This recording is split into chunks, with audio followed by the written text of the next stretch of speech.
আজকের এই ভিডিওতে আমি আপনাদের এমন 5টি ব্যবসা প্রতিষ্ঠান সম্পর্কে বলতে চলেছি যেগুলো না থাকলে বাংলাদেশ অচল। তো 5 নম্বরে রয়েছে মেঘনা গ্রুপ অফ ইন্ডাস্ট্রি।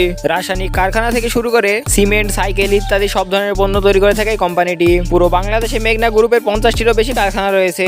কোম্পানিটির মালিকের নাম হচ্ছে মোস্তফা কামাল। বর্তমানে কোম্পানিটির মোট সম্পদের পরিমাণ $3.7 বিলিয়ন। বর্তমানে মেঘনা গ্রুপে 1 লক্ষের বেশি কর্মচারী রয়েছে। এরপর 4 নম্বরে রয়েছে স্কয়ার গ্রুপ। 1958 সালে স্যামসং এইচ চৌধুরী কোম্পানিটি প্রতিষ্ঠা করেন। স্যামসং এইচ চৌধুরী শূন্য হাতে এই ব্যবসা শুরু করেছিলেন এবং এখন তিনি বাংলাদেশের সর্বোচ্চ সেরা উদ্যোক্তা।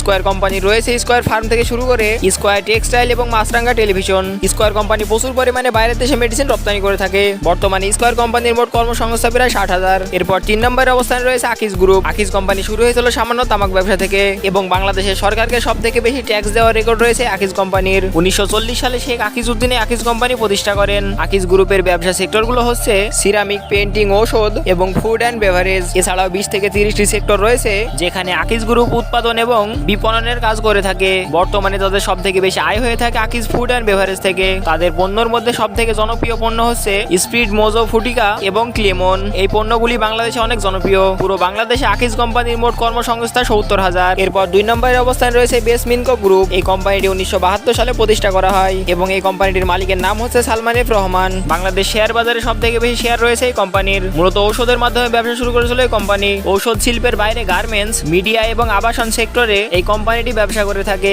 বর্তমানে এই কোম্পানিতে 1 লক্ষ কর্মচারী রয়েছে। বেক্সমিনকো কোম্পানি প্রতি বছর 2,400 কোটি টাকা আয় করে থাকে। এরপর 1 নম্বর অবস্থানে রয়েছে বসুন্ধরা গ্রুপ। বাংলাদেশের সব থেকে বড় এবং ধনী কোম্পানি হচ্ছে বসুন্ধরা গ্রুপ। বাংলাদেশে বসুন্ধরা গ্রুপ যেভাবে ব্যবসা করেছে সেভাবে অন্য কোম্পানি খুব কমই করতে পেরেছে। এই বসুন্ধরা গ্রুপের রয়েছে অনেকগুলো টিভি চ্যানেল এবং এর পাশাপাশি সিমেন্ট থেকে শুরু করে গ্যাস এবং তেলের ব্যবসা রয়েছে। বলতে গেলে বাংলাদেশে এমন কোনো সেক্টর নেই যে সেক্টরে বসুন্ধরা কাজ করে না। অবাক করা বিষয় হলো বসুন্ধরা গ্রুপে 7 লক্ষের বেশি কর্মচারী রয়েছে। এছাড়া মিডিয়ার মধ্যে রয়েছে বাংলাদেশ প্রতিদিন এবং দৈনিক কালের কণ্ঠ, রয়েছে টি স্পোর্টস এবং নিউজ 24। বসুন্ধরা কোম্পানির মোট সম্পদের পরিমাণ $5 বিলিয়ন উপরে।